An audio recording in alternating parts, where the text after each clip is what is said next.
jama'a tunkahu da matsayi da cikin baki don arziki ko asali ko mulki ko ilimi asara ce.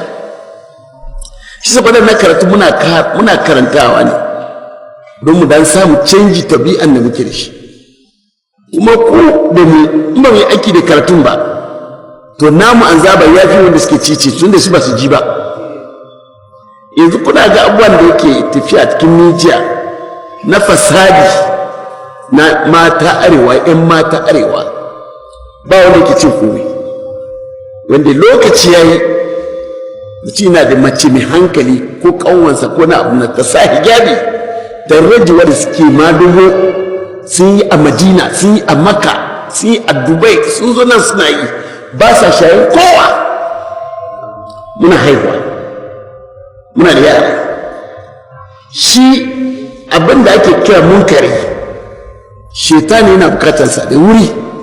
Shi muna zaune muna yin sallah masallacin barge mu sha waye ga gidanka an lalace shi. Turawa sun kawo kanawat a lalace gininmu, sun taba kai shi amerika, sun taba kai shi a kasar iraq bayan da an yakin aka kawo wani kana ana kira hurra ba su ci nasara ba.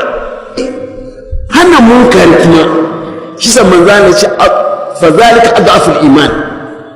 Mutum da ya ga munkari bai iya hanawa ba zuciyarsa ne shine kurewar imani, rashin kurewa da iman adaful iman.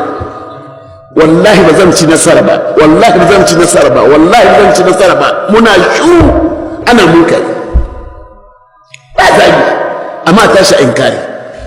Munkari kuma kuna ga yadda suna na Aisha suke yi tun lokacin manzo Allah. Mata suna da matsayinsu, yara suna da matsayinsu, manya suna da matsayinsu. Ba da rin zaman da su ba ido ana cin mutunci a jininmu, ana cin mutunci abin nan rayuwarmu.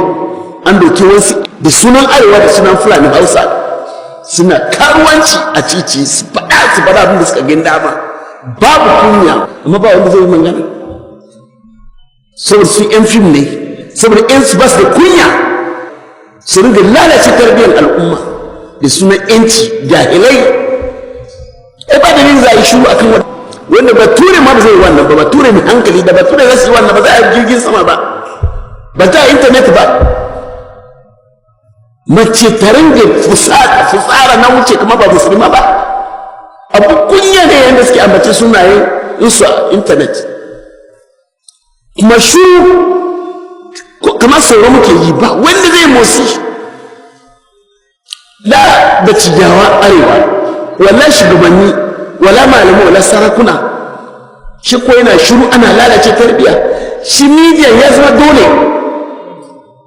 dole saboda ilimi da abubuwan da yake ciki. Kuma shi waɗannan sun shigo mana da fasikanci, kuma an san iyayensu, an san gidajensu. Ba wani zai yace abin